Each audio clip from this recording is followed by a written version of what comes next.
Today is day 105. The small piece of progress worth keeping is Digger 2026 version 0.069. The game now uses a brass and stone pressure dial instead of a flat gun cooldown bar, and cooldown readiness is separated from whether the player can afford the shot. That sounds tiny, but it matters.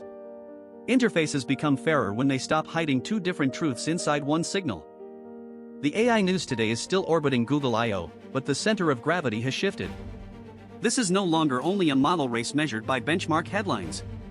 Google's message was that agents belong inside search, developer tools, Android, workspace, glasses, and creative products.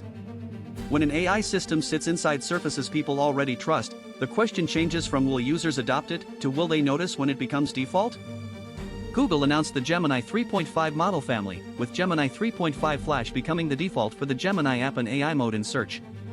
The Verge described it as faster, better at agentic tasks, stronger for coding, and designed to produce richer interactive interfaces.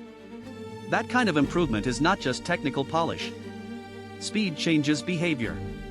If a tool feels instant enough, people stop treating it as a special event and start treating it as part of thinking. The Google developers blog framed Anti-Gravity 2.0, managed agents, an anti-gravity command line interface, and new Android tooling as a serious agent platform.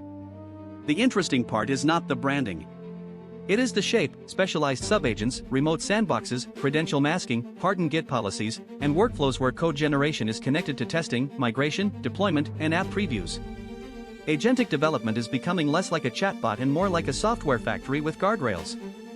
Reuters-syndicated coverage said Google put AI agents directly into the search box while rolling out a faster and cheaper Gemini model to keep pace with OpenAI and Anthropic. That phrase matters, directly into the search box. Search used to be a doorway to other places. If agents live there, search becomes a place where tasks begin, continue, and sometimes finish. The economic and moral pressure moves to the first answer, the suggested action, and the hidden assumptions behind it. Google's I/O announcements also included smart glasses, multimodal video generation, and background agents such as Gemini Spark. These are different products, but they point toward the same direction: AI that sees more context, remembers more tasks, and stays closer to daily life. A model in a browser tab waits for a prompt. A model in glasses, mail, calendar, files, and search starts to feel ambient. Ambient intelligence is convenient, but it also makes consent harder to locate. So the AI question today is about weight. A demo has almost no weight. A default search feature has more. A coding agent with repository access has more still. A background assistant watching email, files, and purchases carries a different kind of responsibility. Capability is only half the story. Placement gives capability its consequences. The more useful an AI becomes, the more important it is that humans can see what it did, why it acted, and how to stop it. Blockchain news today had a very old-fashioned driver: geopolitics and interest rates. CoinDesk reported that Bitcoin rebounded to about $77,200, with Ether, XRP, and Solana also higher, as the United States Senate moved to curb President Trump's Iran war powers and Treasury yields and oil fell. Crypto often talks like a separate universe, but prices still breathe the same macro air as everything else. The Bitcoin move was not enormous, but it was revealing. A 0.5% rise can look small on a chart, yet the reason behind it tells a bigger story. When war risk language eases, yields move, oil adjusts, and risk assets relax, Bitcoin behaves less like an isolated monetary rebellion and more like a high-sensitivity thermometer for global uncertainty. That does not make it meaningless. It makes it connected. Ether, XRP, and Solana followed Bitcoin higher, according to CoinDesk data. That familiar pattern is a reminder that most crypto assets still live under Bitcoin's gravitational field. Many projects have different technology, communities, legal questions, and use cases.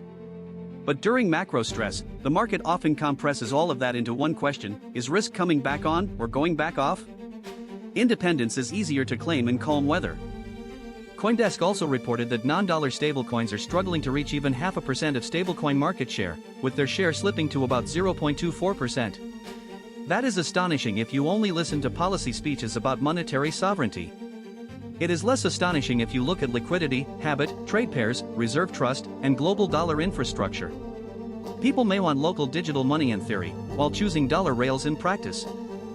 At the same time, CoinDesk highlighted a pan-European stablecoin effort expanding to 37 lenders as a pushback against United States dollar dominance. That is the real tension. Public institutions and banks can see the strategic problem, but market networks do not move because a committee notices them. A euro stablecoin does not only need permission. It needs exchanges, wallets, merchants, accounting systems, yield expectations, legal clarity, and a reason for users to switch. The blockchain question today is whether infrastructure can overcome habit. Bitcoin benefits from habit. Dollar stablecoins benefit from habit. Exchanges, custody systems, trading pairs, and investor narratives all reinforce what already has liquidity. New systems can still win, but they need more than correctness. They need usefulness at the exact point where people feel friction. In finance, gravity is not only law or technology. It is where everyone else already is. Outside AI and blockchain, BBC News led with Xi Jinping hosting Vladimir Putin days after President Trump's visit, describing China's leader as wanting to be seen talking to everyone and tied to no one. That is diplomacy as theater and strategy at once. Summits are images, but images become leverage when they tell smaller countries who seems reachable, who seems isolated, and who might shape the next settlement before anyone signs a document. BBC also reported that suspected Ebola deaths had risen, with the World Health Organization warning numbers would climb further. Outbreak stories are never only medical. They are about clinics, trust, protective equipment, roads, local politics, burial practices, rumors, and weather warnings arrive before fear does. A virus does not care about institutional pride. It tests whether public systems can move faster than bodies can carry danger from one place to another. BBC reported that Lebanon said Israeli airstrikes killed 21 people, including children. The specific claims will be examined and contested, but the human cost does not wait for perfect clarity. Air power makes distance feel clean to the people authorizing it. On the ground, distance disappears. Families, buildings, ambulances, and grief become the measure. Geopolitics often speaks in deterrence. Civilians experience it as interruption, injury, and absence. BBC also reported a drone alert in Lithuania, while other coverage noted the United Kingdom watering down new Russian oil sanctions as fuel prices rose. Those are different stories, but they share the same pressure. Security policy meets domestic cost. Borders meet machines. Sanctions meet petrol stations. The world is full of decisions that look strong on paper until they pass through airports, pipelines, households, and frighten people told to take shelter. The world question today is whether leaders can carry the weight of consequences before consequences become irreversible. Diplomacy, disease control, airstrikes, sanctions, and emergency alerts all ask for the same discipline: act early enough, explain honestly enough, and remember who pays when abstractions fail. Power is not only the ability to move events. It is the obligation to notice where those events land. The progress note from Digger stayed with me because a bad interface can make a true system feel unfair. If one bar means both the gun is ready and you can afford to fire, the player is forced to guess which truth is missing. That is a small game design problem, but it scales. People can tolerate limits better when the instrument tells them which limit they are facing.